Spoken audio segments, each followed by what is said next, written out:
How to recover a corrupted Excel file. If you have got an Excel file that got corrupted due to any type of reason, and the Excel file is very important to you and that's why you're trying to recover it, it's very simple to recover it. We're going to use the help of some of the online tools that are available for the repairing process. For this, just open up your browser and type in corrupt Excel file recovery online. When you search for that, you'll find different search results. The first website will be excel.repair. So it's an Excel file repair tool. We will go to excel.repair, and here you can simply go ahead and then select the file that you wish to repair.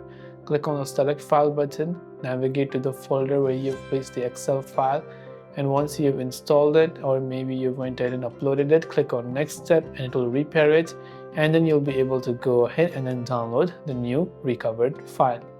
This way you can go ahead and then basically recover an Excel corrupted file. I hope the video helped you out, and if you have any questions, feel free to leave them down below.